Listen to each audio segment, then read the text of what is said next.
Le dossier Elie Junior Kroupi devient de plus en plus chaud alors que Bournemouth n'a pas forcément l'obligation de le vendre. Le joueur l'a dit il y a quelques jours, hein, il souhaite rejoindre le Paris Saint-Germain. Il a même déjà potentiellement un accord avec Luis Enrique, etc. On a vu énormément de rumeurs autour de ça. En même temps, le joueur pourrait vraiment être exceptionnel. On l'a vu, il avait été très très bon du côté de Lorient, même élu à seulement 19 ans, 18-19 ans, meilleur joueur de Ligue 2 avant d'être prêté à Bournemouth où et de base il n'était même pas forcément titulaire dans le club. Il a trouvé une place de titulaire presque indiscutable, devenant l'un des meilleurs joueurs de Bournemouth à seulement 19. Voilà, cette année il a 19-20 ans, c'est vraiment exceptionnel. Et en plus de ça, il a un profil très très intéressant pour le Paris Saint-Germain, dans le sens où moi je le vois parfaitement remplacer, bon petit à petit, attention, hein, parce que là quand je vais vous dire le joueur qui va remplacer, vous allez me dire comment ça remplacer, c'est Dembélé. Voilà, pour remplacer Dembélé doucement, t'es gentil frérot, mais bon, remplacer Dembélé, remplacer le Ballon d'Or, remplacer potentiellement le meilleur joueur du Paris Saint-Germain depuis 2 saisons, on n'y est pas encore. Mais pensez à long terme, pensez au fait également que Dembélé rate beaucoup de matchs lors d'une saison, et que cette saison, quand t'as eu Dembélé qui était absent, bon peut-être pas pendant les gros matchs de Ligue des Champions, mais très souvent en Ligue 1, t'as eu un Gonzalo Ramos qui est un profil qui ne plaît pas du tout à Luis Enrique. Alors que là, il est Junior Copy, il me semble que ça pourrait être un profil parfait. Bref, on va voir dans cette vidéo que pas mal d'autres clubs sont intéressés et même sont passés à l'action pour le cas Elie Junior Copy. À tout de suite après l'intro. Footix parisien pour vibrer chaque jour. Les couleurs de Paris, c'est l'amour toujours. Actu déchaîné, prépare-toi au détour. PSG, c'est la vie, la passion, le parcours. Yo yo, un petit footix parisien, vous connaissez déjà, premier sur les news du Paris Saint-Germain. Aujourd'hui, quel plaisir de vous retrouver pour un joueur, mine de rien, que j'aime beaucoup, que j'ai pris énormément de plaisir à jouer du côté de Bournemouth, qu'on a vu en plus de ça s'améliorer petit à petit au niveau de la saison, qui est également très très fort lors des gros matchs. On se souvient, hein, son but exceptionnel, son but incroyable contre un Manchester City qui pourtant, à ce moment-là, avait qu'une seule volonté, qui était de gagner le match en fin de saison pour encore être dans la danse avec Arsenal. Et non, c'est Elie Junior Kroupi qui a scellé le destin de Manchester City avec un but qui était à l'époque incroyable. Le PSG parmi les clubs intéressés pour Elie Junior Kroupi. Les rumeurs s'intensifient autour du PSG et des potentiels arrivés. On le sait, hein, le Paris Saint-Germain cherchait d'abord à dégorger son effectif, entre guillemets, avant de recruter. C'est chose faite. Franchement, là, le cas de Luis Campos, c'est un très très bon directeur sportif. On le sait, au Paris Saint-Germain, ce qui était le plus compliqué à l'époque était véritablement de vendre des joueurs. Et en vrai de vrai, là, quand tu vois le profil qu'a Gonzalo Ramos, ça aurait pu être un cas compliqué. C'est un mec qui s'est pas imposé au Paris Saint-Germain. C'est un mec qui vaut cher. Quand tu vois que Milan AC a recruté 74 millions d'euros, c'est énorme. Ça veut dire que ça bosse vraiment très très bien du côté du Paris Saint-Germain. Et donc, vu qu'on a vendu un joueur officiellement, Gonzalo Ramos c'est sûr, un deuxième joueur qui devrait se faire dans les prochains jours, comme je vous ai dit, Uli Kangin qui n'est même plus dans les fiches du Paris Saint-Germain, qui n'apparaît plus sur le site du Paris Saint-Germain. Voilà, dans les quelques jours ça va être annoncé. Et c'est des joueurs qui doivent être remplacés. Et donc, on a vu, il y a énormément de rumeurs, à Cliouche ça devrait être fait pour remplacer Uli Kangin. Maintenant, on a aussi une rumeur qui serait Yann Diomandé, mais ça serait plutôt dans le cas d'un potentiel départ de Bradley Barcola. Moi, je vais pas vous mentir, Yann Diomandé, j'y crois pas trop. En plus de ça, les dirigeants de Leipzig, ils l'ont dit, il devrait être un joueur de Leipzig pardon, l'année prochaine. Donc voilà. Par contre, Elie Junior Kroupi, bah oui, effectivement, il est en contrat, si je dis pas de bêtises, jusqu'en 2029, avec Bournemouth, 2029 ou 2031, attendez, on va voir ça ensemble, 2030, il est sur contrat jusqu'à 2030, donc Bournemouth n'a aucun intérêt à le vendre hyper rapidement, surtout qu'il a fait une bonne saison. Maintenant, leur intérêt, c'est qu'il vaudrait, je pense qu'il est Junior Kroupi cette année, tu peux en retirer entre 80 et 100 millions, comme vous voyez, hein, c'est un joueur qui est extrêmement, je pourrais dire surévalué, parce qu'en même temps, c'est une pépite, le mec il a 20 ans, ça c'est un 2006. Il a même pas vu la finale il a même pas vu la finale contre l'Italie, il était juste né. Mais vous voyez ce que je veux dire, c'est un 2006, c'est incroyable. Et je me fais vieux, en fait, c'est ça qui fait, c'est relou. Et moi, je suis pas joueur de foot, je suis pas joueur de foot du tout même. Voilà. Qu'est-ce que je veux dire? Voilà, certes, il est très très jeune, il est très très bon, voilà, c'est un espoir.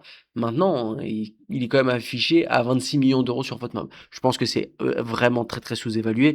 D'après moi, je pense qu'il devrait en valoir. En plus de ça, il joue en première ligue, donc je dirais qu'il devrait en valoir entre 70 et 90. Maintenant, Bournemouth, ils savent très bien, hein, ils ont entre leurs mains une très très bonne pépite qui pourrait, voilà, vu qu'il a que 20 ans, il est sous contrat jusqu'en 2030, pour l'acheter, pour moi, je pense que, au point de vue de ses critères, ça pourrait partir à 100, 110 millions d'euros. Maintenant, pour eux, c'est un risque de ne pas le vendre. Certes, ils ont pas forcément la volonté de le vendre parce qu'ils disent qu'il pourrait, voilà, il est bon, il peut assurer les beaux jours de Bournemouth les prochaines saisons et partir à un prix plus cher, mais si ça se trouve, imaginez-vous, je le souhaite pas du tout, et même moi, je le souhaite même d'être joueur du Paris Saint-Germain l'année prochaine, mais imaginons qu'il reste à Bournemouth, il se blesse, il se fait une blessure grave, bah ça peut niquer sa carrière, entre guillemets, ça peut être très très dur pour sa carrière, et son prix là qu'on parle de 100 millions d'euros, ça peut descendre à des 30, 20, 30 millions d'euros, moins 70 millions d'euros. Là vous allez dire, nous on a l'habitude d'être le Paris Saint-Germain, en vrai de vrai, t'as l'impression que t'as un peu argent illimité, voilà, donc tout va bien, mais pour un club comme Bournemouth, ça change absolument tout.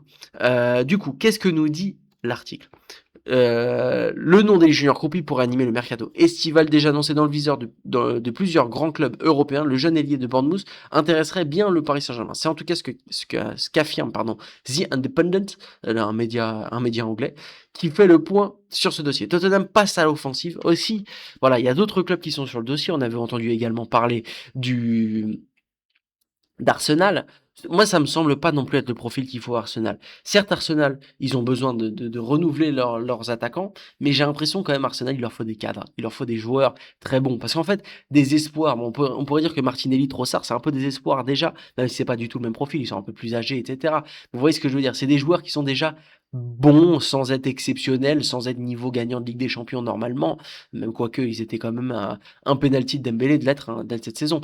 Donc voilà, et là tu fais venir un jeune, peut-être que pour lui, la marche peut être trop haute, et tu peux repartir dans un truc un peu relou pour eux, avec un mec qui jouera attaquant, mais qui serait pas très bon, en plus de ça, dans le rôle d'attaquant, parce qu'il joue pas vraiment ailier, il joue plutôt attaquant, milieu offensif. Bah dans ce rôle-là, t'as déjà beaucoup de monde du côté d'Arsenal. T'as Gyökeres que t'as recruté l'année dernière, t'as Kai Havertz qui, mine de rien, bah il est plutôt très bon, et il a même été titulaire en finale de Ligue des Champions, alors que t'as Gyökeres dans le club. Bref, t'as du monde, voilà, à ce niveau-là. Par contre, du côté de Tottenham, qui fait une saison, bon, on va pas se mentir, une saison dégueulasse, ils ont fini 17ème de première ligue, mais tu peux vite t'imposer dans ce collectif. Voilà, quand tu regardes le 11 de Tottenham, tu vois, il fait peur.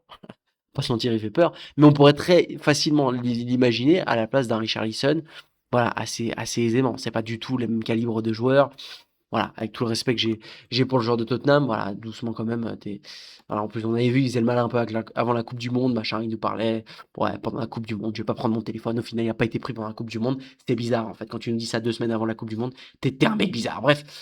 Du coup, selon les médias britanniques, Tottenham aurait déjà fait des joueurs croupis sa priorité pour renforcer le côté gauche de son attaque. C'est un peu bizarre, hein, parce que quand même pendant la saison, t'as quand même eu pas mal Xavi Simons qui jouait dans ce rôle-là du côté de Tottenham, et t'as un peu l'impression, bon, même si Xavi Simons c'est un joueur qui est plutôt décevant, surtout quand tu vois ses choix de carrière, hein, c'est un mec qui aurait pu être titulaire au Paris Saint-Germain actuellement, hein, Xavi Simons. Et au final, il est titulaire dans la 17e équipe de Première Ligue.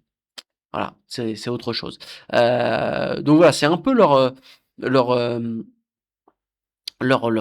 seul très bon joueur, je dirais, même si c'est pas non plus un joueur exceptionnel. Et là, de vouloir faire des Junior Croupi, un mec qui jouerait à gauche de son attaque, je comprends pas trop.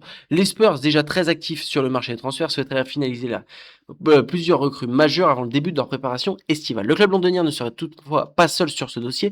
The Independent indique qu'Arsenal et le Paris Saint-Germain suivent également de près la situation du joueur de 20 ans. De son côté, Bournemouth réclamait de plus de 80 millions de livres sterling, soit environ 95 millions d'euros, pour envisager un départ de son allié. Une concurrence importante, le quotidien britannique explique que Tottenham est prêt à poursuivre ses investissements afin de renforcer son effectif. Malgré cette volonté, la concurrence s'annonce importante sur ce dossier. Eli Junior sur le dossier Junior Croupi. À ce stade, The Independent ne fait état d'aucune offre du Paris Saint-Germain ni d'un accord entre les différentes parties. Ce n'est d'ailleurs pas la première fois que le nom d'Eli Junior Croupi est associé au club de la capitale. Début juin, le journaliste Santi Wana, je connais pas, révélait que le Paris Saint-Germain constituait la destination privilégiée du joueur, malgré l'intérêt de plusieurs clubs. Il l'a dit, hein, c'est à peu près, ça a l'air d'être son rêve de jouer au Paris Saint-Germain. Reste désormais à savoir si le Paris Saint-Germain décidera de passer à l'action. Le montant réclamé par Bournemouth pourrait en effet constituer un frein. Sur le réseau social X, le spécialiste du mercato du Paris Saint-Germain, Jamel, pareil, hein, c'est Jamel qui parle, c'est que c'est du sûr. C'est comme Fabrizio Romano avec les les news de transfert, en général, là, quand c'est Paris Saint-Germain, Jamel ou Fabrice Hawkins, faut croire vraiment à ce qu'ils disent. Indiquez lui aussi que le joueur souhaitait rejoindre le Paris Saint-Germain, tout en précisant que le prix demandé par le club anglais était, selon ces informations, beaucoup trop élevé pour le moment, ce qui aurait considérablement refroidi la direction parisienne. Moi, je trouve ça également un peu cher, 95 millions d'euros pour un joueur qui a une saison de première ligue, pas totalement en tant que titulaire, même s'il a gagné sa place, il a fait des bonnes performances, ça me semble être un peu cher. Bref, n'hésitez pas à me dire ce que vous en pensez, n'hésitez pas à liker, partager et vous abonner. Est-ce qu'à la place du Paris Saint-Germain, vous recruteriez Elie Junior Coupi ou si vous passeriez votre tour sur le dossier? Moi, personnellement, j'en ferai ma priorité avec Akliouche et je bouclerai, on va dire, le mercato estival du Paris Saint-Germain dans le secteur offensif, à part si Bradley Barcola partirait du club. N'hésitez pas à me dire ce que vous en pensez, n'hésitez pas à liker, partager et vous abonner. Je vous souhaite à tous une bonne journée.